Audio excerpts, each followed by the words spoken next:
Tonight, in this deep dive, consider that quiet, unspoken relationship you have with your bank account. Mm, You know the moment.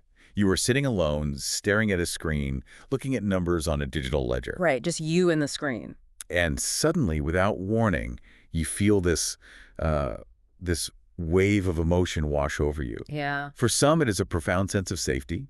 For others, it is a sudden, icy dread. Oh, absolutely. Or perhaps it is a deep, unexplained hunger. Like a feeling that no matter what that number says, it simply will not be enough.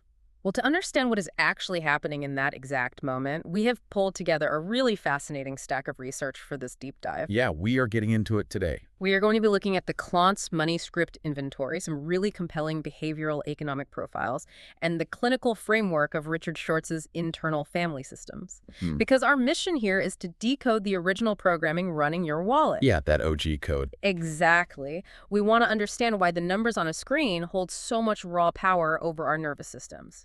I want to start by painting a visceral picture of what this looks like in our actual lives, far away from any clinical research or, financial spreadsheets. Yeah, let's ground it. Think about the physical act of bringing a shopping bag into the house. Oh, wow. Yeah. You walk through the front door, you pause, you listen for footsteps. Just waiting to see who's around. Right. And then you quietly slide that bag to the very back of the closet before anyone else sees it. And I think a lot of people will relate to this one picture, the moment you are sitting at your laptop, looking at a credit card balance, and your partner walks into the room. Oh, the panic. Right. Without even forming a conscious thought, your hand twitches, and you instantly click away to a different browser tab. Yep. It's totally reflexive. Or consider a slightly different scenario, the silent tension at a dinner table. Oh, that's a heavy one. It really is. A child asks for something, maybe a new toy, or to join a travel sports team. And on the surface, it is a simple request. Right. Just a kid asking a question. But an incredibly complex calculus is playing out entirely behind the parent's eyes. Yeah, I feel that. It is the heavy internal weight of saying yes, crashing into the quiet guilt or panic of saying no. The child just sees a pause, but the parent is experiencing a total internal storm. And what we really want to focus on right now is the physiological experience of those specific moments. Right, the bodily reaction. Let's forget the actual dollars and cents for a second. Yeah. Think about the flush of heat rising in your neck when that browser tab is open. Yeah, that sudden warmth. Or think about the tight, restrictive feeling in your chest when you look at the price tag of that travel sports team. Oh, yeah. The chest tightness is so common. It is that sudden, powerful urge to either aggressively rationalize your behavior, like saying to yourself, I work hard, I deserve this, or to hide completely. Exactly. You feel the crushing weight of this invisible dynamic long before you ever try to put a clinical term to it. And that physical reaction is really the key to everything we are exploring today. How's- Well, that heat, that tightness in the chest, that is your body signaling that you are not just dealing with arithmetic. Right. It's bigger than that. Much bigger. Yeah. You are brushing up against a deeply ingrained survival mechanism. When we experience those visceral reactions, our nervous system is actually accessing a profoundly emotional legacy. So we think it's about the math, but it's not. Exactly. We treat money as if it is purely a matter of mathematics, but the reality of our lived experience with it is almost entirely emotional. I think we need to give a name to this invisible dynamic, because naming it is really the first step to pulling it out of the shadows. It is. Naming it takes away some of the fear. So the core concept we are unpacking today is something called money scripts and the internal parts of our psychology that carry them. Right. The central idea here is that the way you handle your money, like the way you spend it, save it, hide it, or obsess over it, is not a reflection of your intelligence. Definitely not. It is not a reflection of your math skills. It is an emotional legacy. And behavioral science frames this perfectly. We can think of it as the original programming. The OG code. Yeah, the OG code that was laid down during your childhood, often way before you even had the language to describe it. Wow. Before you could even speak. Right. These are unconscious beliefs that quietly and powerfully direct your financial life today. So when you hide a purchase in the back of the closet, or when you obsessively hoard savings to the point of depriving yourself of basic joy. You are simply following a script you didn't even realize you had memorized. Exactly. You're an actor reading lines you didn't write. It makes me think about how we approach financial advice in our culture. It is as if we have been treating money like a math test we are failing, when in reality, it is a history assignment we haven't read yet. Oh, that's a brilliant way to put it. Right, Yes. like we just keep trying to crunch the numbers harder. But if you approach a history assignment with a calculator, you are going to be endlessly frustrated. Because it's the wrong tool. Exactly. You are using the wrong tools to solve the problem. If you look at an impulsive purchase as a math failure, you will just yell at yourself to do better math next time. And that never works. Never. Hmm. But the behavior actually makes perfect sense once you understand the emotional history behind it. The math is just the symptom. The history is the root cause. Before we dive into the deep science of how this all works in the brain, we want to extend a warm, gentle invitation to you. Yeah, absolutely. If you are listening to this and feeling a sense of recognition, if you have ever hidden a bag in a closet or felt that panic at a dinner table, we would love for you to subscribe to the channel and leave a comment. We really would. We are inviting you to join a space where financial behaviors are explored with genuine curiosity rather than judgment. Because judgment is precisely what keeps these hitting cycles going. Right. Shame just breeds more hiding. Exactly. When we replace judgment with curiosity, the science becomes incredibly illuminating. So let's look at that science. Yeah. If we look at the foundational research, specifically the Klontz money script inventory behavioral science, has identified 4 primary categories of these unconscious beliefs. 4 categories, okay. And this isn't just some philosophical theory. This is empirical data showing how the human mind organizes its relationship with money based on early experiences. You know, I was reading through the descriptions of these 4 categories in the Klontz data, and the thing that struck me wasn't the financial terminology, it was the sheer exhaustion embedded in these scripts. Oh, it is exhausting to live with them. Let's explore the first one, money avoidance. Okay, yes. Money avoidance. This is the underlying belief that money is inherently negative or perhaps a constant source of guilt. And the mechanism here is really fascinating. People with money avoidance scripts often have this internal narrative that they do not deserve financial success. Wow. Or they view money itself with a sort of phobic avoidance. The research notes that this can lead to evading financial responsibilities entirely. So they just ignore it. Yeah, but it is not that they are lazy. It is that looking at the bills causes genuine psychological pain. That makes so much sense. It can also manifest as projecting blame, like Yeah. the belief that rich people are greedy, or that there is inherent virtue in living with less. So on a practical level, this is the person who just throws the unopened bills into a kitchen drawer. Yep, out of sight, out of mind. Because the simple act of slicing the envelope open brings up a paralyzing amount of anxiety. Exactly. The avoidance is literally a mechanism to turn the anxiety dial down. Exactly. It results in financial denial or financial rejection. And interestingly, the research shows this script is more common among those with lower incomes, lower net worth, and people who are simply uncertain about what their financial picture even looks like. That lack of clarity isn't an accident, is it? Not at all. The fog is a protective blanket they pull over themselves to avoid the stress of knowing. Which leads us to a completely different coping mechanism. All right. Because if avoidance is running away from the anxiety, what happens when someone's nervous system decides the best way to handle that anxiety is to try and conquer it? That is a very different path. That brings us to the second category, money worship. Money worship. This is the deep conviction that more money will magically solve all of your human problems and deliver true happiness. If I just have more, everything will be fine. Exactly. But the tragic irony of this script and the psychological mechanism that makes it so exhausting is the accompanying belief that no matter how much money you accumulate, it will never quite meet your desires. Oh, wow. It is a horizon that constantly recedes. That receding horizon concept is huge. It means the brain keeps moving the goalposts. Always. You think, if I just make $80,000 a year, I'll be safe. You hit 80, and suddenly the brain says, no, actually, true safety is at 120. You are on a treadmill that keeps speeding up. Yeah, a treadmill you can't step off of. And that neurochemical treadmill is highly associated with workaholism, overspending, unreasonable risk-taking, and compulsive buying disorders. So they're trying to buy a feeling. Yes. The person is desperately trying to fill an emotional void with a financial tool. They are trying to buy a feeling of peace. But because the script dictates that there is never enough... The peace never arrives. Exactly. The peace never arrives. The third category sounds similar to worship on the surface, but it has a very different internal logic. Right. They are often confused. This is money status.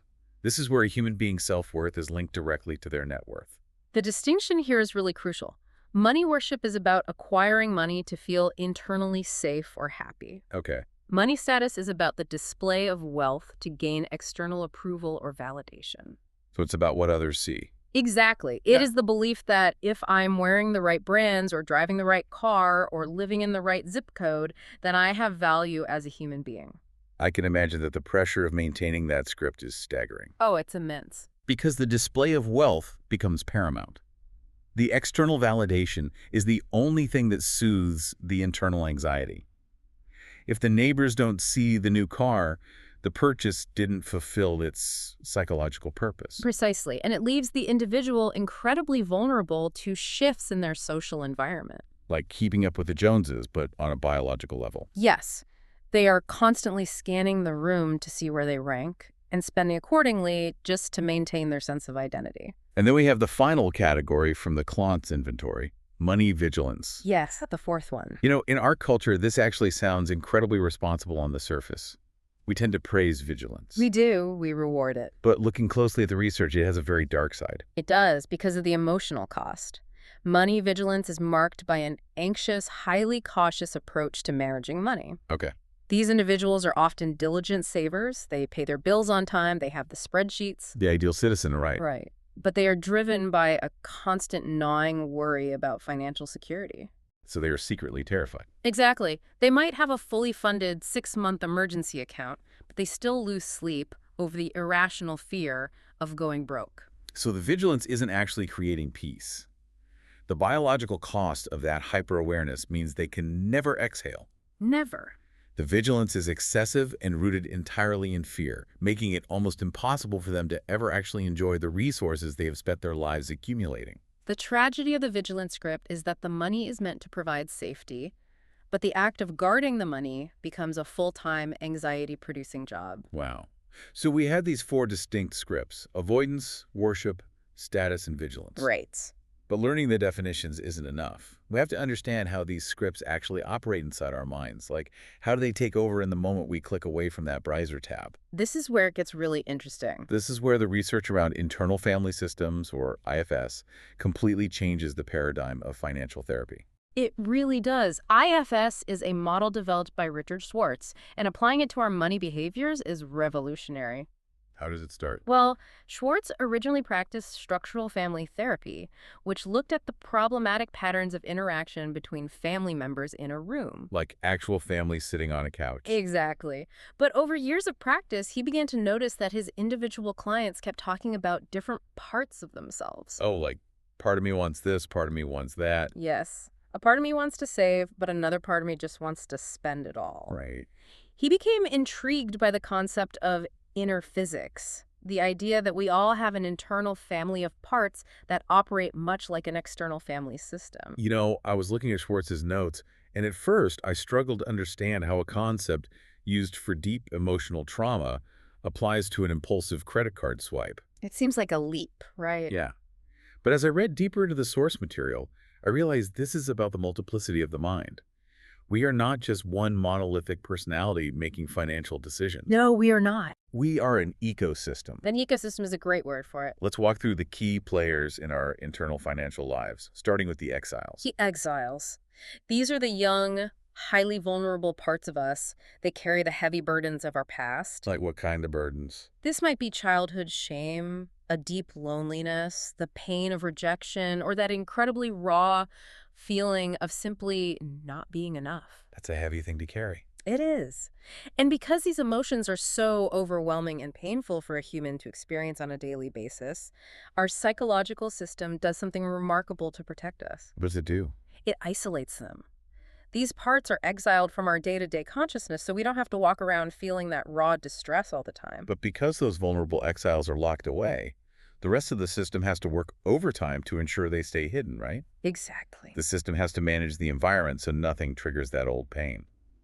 And that brings us to the second group, the managers. Ah, the managers. I visualize these as the inner critics with clipboards. That is exactly their energy, clipboards and checklists. The managers are proactive, protective parts. Their entire job is to keep the exiles safely locked away so the system doesn't get flooded by their pain. So they are trying to keep us safe. Yes. Managers try to keep us safe by keeping us in control of our environment. How does that look with money? In the financial realm, a manager might use intense logic, harsh self-criticism, guilt, or the enforcement of incredibly strict budgets. Oh, I see. They are the voice in your head saying, if you just color inside the lines, if you track every single penny, if you never make a mistake, you will be safe, and nobody will ever see that vulnerable, inadequate exile. Wait, so the Empire Builder and the Vigilant Saver we talked about earlier, those are heavily manager-led systems, right? Yes. The manager is trying to build a fortress so the exile never has to feel scared again. But nobody is perfect. Right. And here is the problem. The fortress always has a crack. Eventually, the manager's control slips. Life happens. Exactly. You have an incredibly stressful day at work, or an unexpected medical bill arrives, or you have an argument with your spouse, and suddenly that exile's pain starts to bubble up to the surface. The control breaks. The control breaks. And when that happens, the third player kicks the door down. The firefighter. The firefighters. This is where the behavior gets really chaotic. Yes.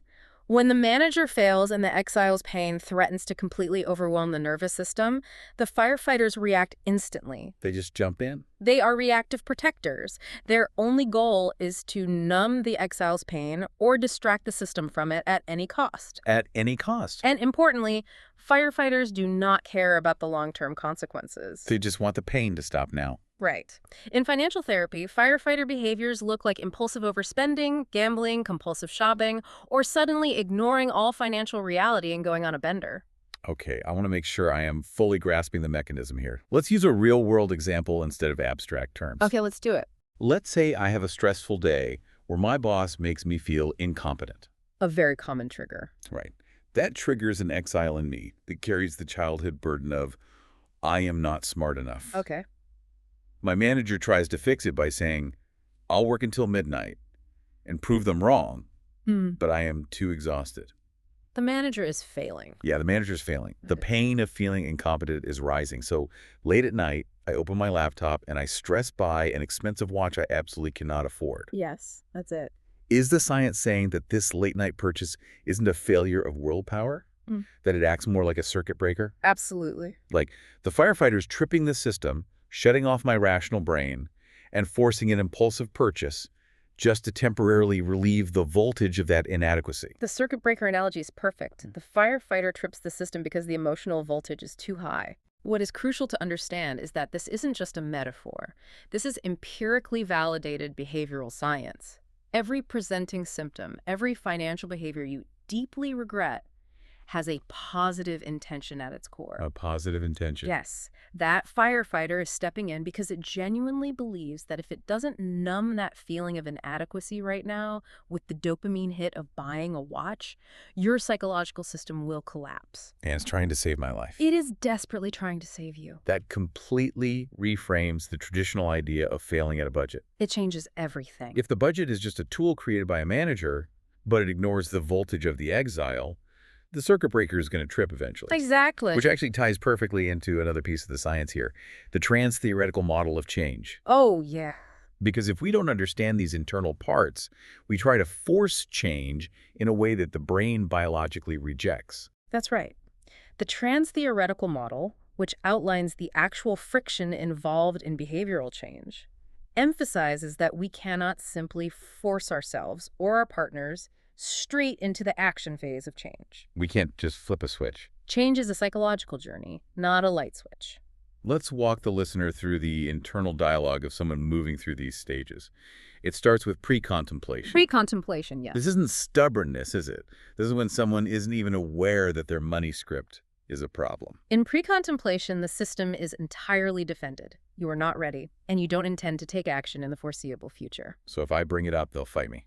If you ask this person about their spending, their manager will defend it fiercely. The cons of changing the behavior heavily outweigh the pros because changing means confronting the exile. But eventually, reality creates some friction. Maybe the credit card is declined.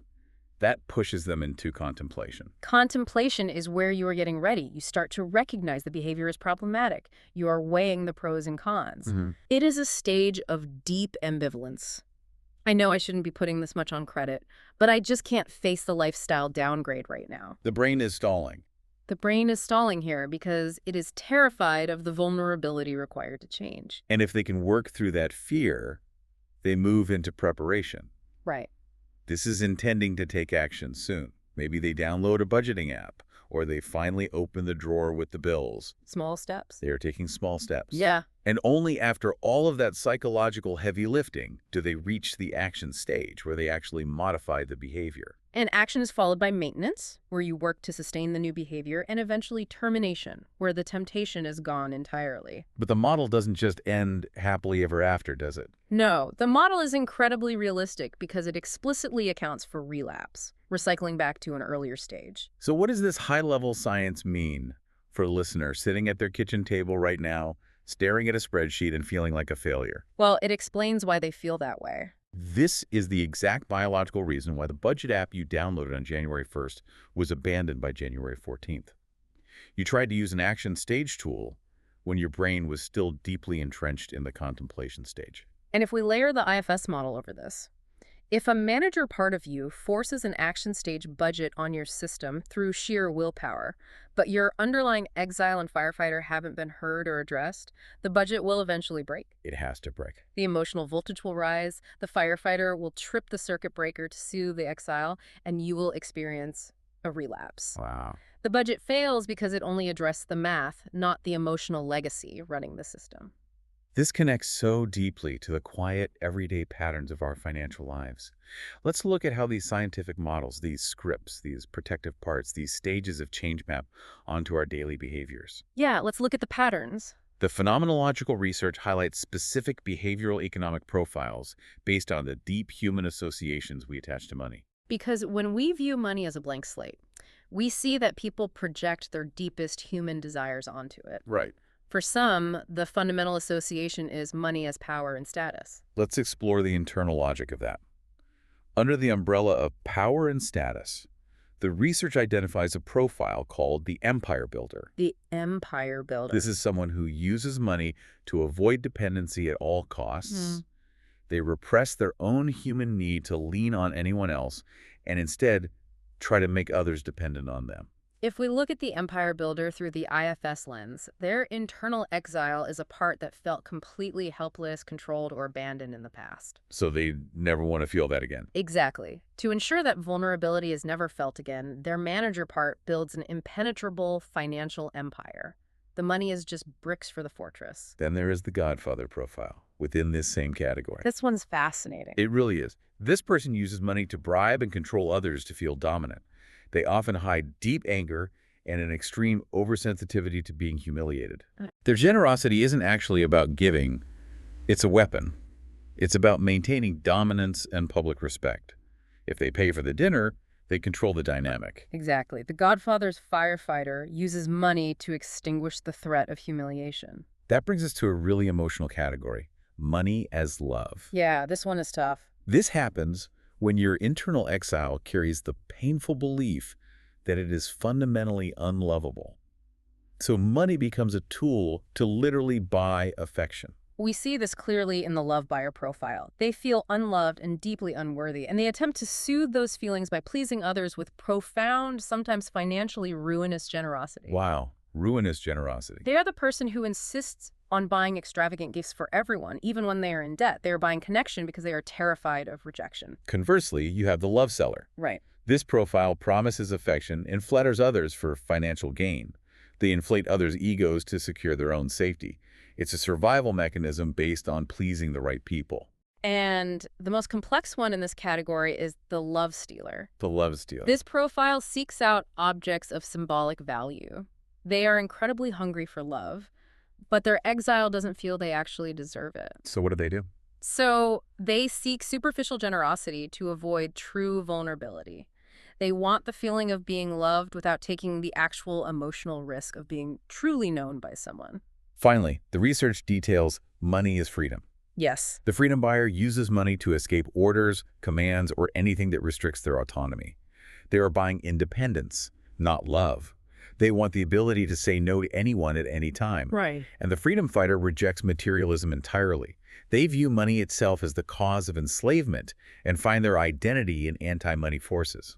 When you look at the internal mechanisms of all these profiles, the empire builder, the love buyer, the freedom fighter, you realize how much sheer psychological exhaustion is happening just beneath the surface of everyday financial transactions. It's exhausting just talking about it. It really is. And this exhaustion, this deep internal conflict where parts are constantly fighting for control, leads us directly to one of the most painful relational patterns we can experience. Yeah.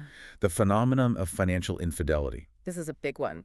I want to slow down here because this touches so many lives and it is almost universally misunderstood. It is often referred to as the other affair that no one talks about. Right. But we have to define it carefully, looking through the lens we've just built.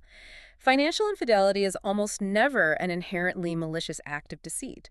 At its core, it is a pattern of profound emotional disconnection. It doesn't start with a grand plan to betray a spouse. No, rarely. It is the anatomy of a compounding lie. It starts with a hidden credit card statement. It is the property tax bill that gets skipped because the money isn't there, so it just gets thrown in the trash. Just trying to avoid the immediate pain. Right. It is the secret, panic-induced withdrawal from the 401k that you pray you can put back before your partner ever notices. If we look at the psychological mechanics of why it happens, the research points out a very clear pattern. When someone feels unseen, unheard, or emotionally dysregulated in a relationship, they try to solve their emotional needs in secret. They might feel an overwhelming, desperate emotional need to provide, to not disappoint their family, or simply to keep the peace. Right. Let's say a parent feels they cannot bear the guilt of saying no to a family vacation because it would shatter the image of the happy family they are supposed to be providing. The pressure is immense. The anxiety rises, the circuit breaker trips. The firefighter part steps in, and it quietly opens a new line of credit to fund the peace. Wow. It solves the emotional need in the immediate moment, but it creates a devastating cycle of deception. Because once the secret exists, the manager part has to step in to hide the secret. Yes. Which requires more lies, more hidden statements, more isolation, and that cycle continues until the secret inevitably breaks. It always breaks. And when the truth comes out, the fallout is catastrophic. It mirrors the exact emotional and neurological fallout of a sexual affair. The betrayed partner reacts with profound fear, anger, and a complete shattering of trust. And what does the betrayed partner naturally do in that moment of terror? They grasp for control. Exactly. They say, "Give me all your credit cards. You are on a strict $100 a week cash budget. I am checking the accounts every single morning." The betrayed partner's manager part is hijacking the system to create structural order out of terrifying chaos. Right.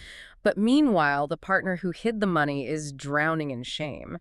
Their absolute deepest fear, their exile's terror of being seen as a failure, of being fundamentally bad with money, has just been fully publicly realized. They feel stupid, exposed, and entirely unworthy. If we use the IFS analogy here, it illuminates exactly why this reaction, while completely understandable, doesn't fix the marriage. No, it doesn't. When a partner locks down the bank accounts and demands the passwords after a financial betrayal, it is like their manager part is trying to put their spouse's firefighter part in a jail cell.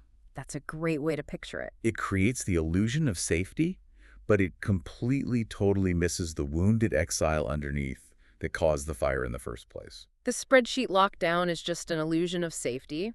Taking your analogy a step further, if a manager locks up a firefighter, the fire doesn't go out. Right, it's still burning. It just burns the house down from the inside. You cannot heal an exile with a spreadsheet. Yeah. You are only addressing the symptomatic behavior. The root is still there. Exactly. Until the underlying emotional disconnection and shame are addressed, the system remains incredibly fragile, and the behavior will eventually find a new way to leak out. Which brings us to the most pivotal moment of this deep dive. This is where we need to shift the narrative. Yes, we really do. If you are listening to this, and you recognize yourself in the empire builder or the love buyer, if you have hidden a purchase in a closet, or if you have panicked and locked down your family's accounts after a betrayal, we need to completely reframe this behavior. We must dismantle the shame surrounding these actions. The shame is the heaviest part. Shame is the dark room where these behaviors grow. Whether you are hoarding cash out of a terrifying vigilance, hiding a browser tab from your spouse, or constantly swiping a credit card for a fleeting hit of status, this behavior is not a flaw. It is not a moral failing. Yeah. It is not a sign that you are somehow broken or lazy or less capable than other people who seem to have it all together. Let's return to the foundational tenet of internal family systems. The core belief is that all parts are welcome and that there are no bad parts. No bad parts. None. The part of you that overspends impulsively, that is simply a protector, a firefighter, trying its absolute best to buy acceptance, love, or visibility for a much younger version of you that felt invisible and neglected. And the part of you that obsessively monitors the bank account, the manager that refuses to spend even a single dollar on your own joy or comfort. That is a protector trying to ensure you never, ever experience the helpless, terrifying vulnerability you might have felt during a past trauma or a childhood defined by scarcity. It is trying to keep you alive. Yes. There is a beautiful quote from the poet Henry Wadsworth Longfellow that the IFS research highlights, and it captures this perfectly. If we could read the secret history of our enemies, we should find in each man's life sorrow and suffering enough to disarm all hostility. That is profound. We need to apply this profound grace to our internal financial enemies.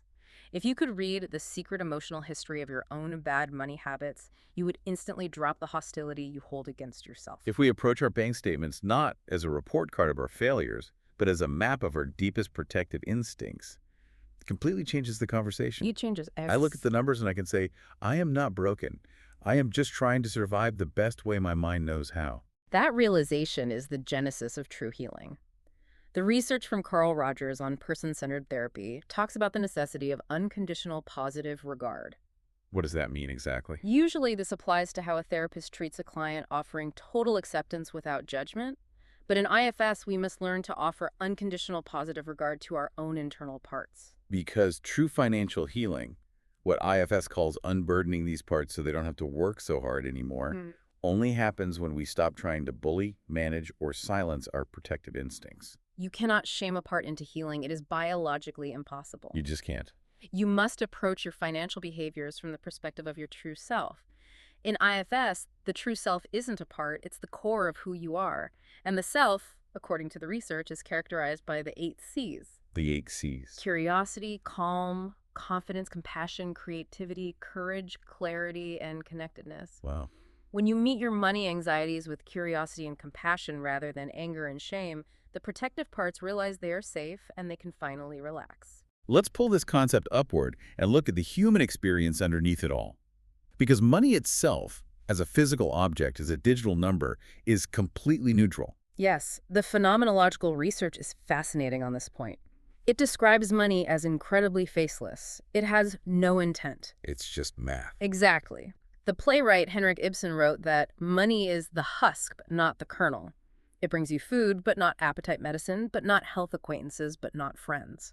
Because money is a blank slate, it becomes a massive projection carrier for the human mind. We project all of our deepest, most complex human desires onto this neutral math. We really do. We project our need for power, our desperate desire for security, our sexuality, our status, and sometimes even our grip on reality itself. We confuse the simple mathematics of currency with our fundamental biological need for safety and belonging. And this confusion isn't just generated in a vacuum during our own lifetimes. This raises the critical issue of generational legacy. The research discusses time perspective, how our view of the past, present, and future dictates our financial behaviors. The way your parents viewed time, risk, and money heavily influenced the OG code that was installed in your mind. You know, we talk so much in our society about passing down generational wealth. Real estate, stock portfolios, trusts. We obsess over the math we leave behind. But we rarely talk about emotional inheritance. And emotional inheritance is often much heavier to carry than financial inheritance. Absolutely. When a family passes down a legacy of silence, avoidance, and deep shame around money, they're not just creating short-term budgeting problems for their kids. No. They are handing their children a legacy of mental health work that those children will have to do just to feel safe in the world. In IFS, these are called legacy burdens, beliefs that aren't even yours, but were handed to you. But the incredible hope here is about breaking that cycle. Yes, there is hope. By doing this work, by looking at your habits with the 8 C's, By unblending from these inherited legacy burdens and leading your life from your true, calm self, Alexander, Yeah. you get to rewrite that OG code. You do. You do the hard emotional work now so that you do not outsource the healing to the next generation. You shift the legacy of your entire family tree. You step out of the cycle of reaction and into a place of clarity. You begin to recognize the difference between your true self and a blended, burdened part that is acting out of fear. You realize you are the sky, and the financial panic is just a weather pattern passing through. Which leads me to a really practical question. Okay. When we finally sit down at the end of the month, we open the laptop, we look at the numbers, and we feel that familiar rising wave of panic to shame in our chest. How do we remind ourselves in that exact visceral moment that we are looking at a piece of paper and not a verdict on our worth? It requires a profound, intentional pause. In that moment of panic, your system is blended. A manager or a firefighter has taken over the steering wheel of your nervous system. Oh. You have to take a breath and employ the first of the 8 C's. Curiosity. You don't try to force the panic away. You don't judge it. You just look at it. Instead, you internally step back and say, I notice a part of me is feeling terrified right now. Just by noticing it, by naming it as a part, you are unblending. Unblending. You are establishing that the feeling is a part of you, not the whole of you. You observe the math, you observe the fear, without letting either define your humanity. We have covered so much ground today. From the quiet shame of a hidden shopping bag to the deep, complex inner workings of our protective parts. I really have. The plots, money scripts, avoidance, worship, status, and vigilance. The Transtheoretical Model showing us the psychological friction of change and why forced budgets fail. And the profound realization that our financial missteps are just our inner firefighters trying to protect our most vulnerable exiles. The takeaway here is simple but life-changing. Money is never just about money. It is a mirror. It is a projection carrier reflecting our deepest, most fundamental human needs for safety, for love, and for protection in an unpredictable world. And before we close, here is a provocative thought to sit with this week. What if the very financial habit you hate the most about yourself is actually the only reason you survived your hardest season? Wow. Something to mull over. And the next time you feel a surge of emotion around a financial decision, whether it is a sudden impulsive urge to splurge or a paralyzing irrational fear of spending, just pause. Take a breath, look inward, and ask yourself, which part of me is trying to speak right now, and what is it trying to protect me from? If this conversation felt true for you, if something in here landed, we would love for you to subscribe to Leone Patterns so you never miss what we explore next. Leave a comment and tell us, what did this bring up for you? We read every single one. We are building a community here, people who think about money differently, not as a number to chase, but as the human experience to understand. You are not alone in this, and we are genuinely glad you are here at Leone Patterns. Same pace, same questions. See you then.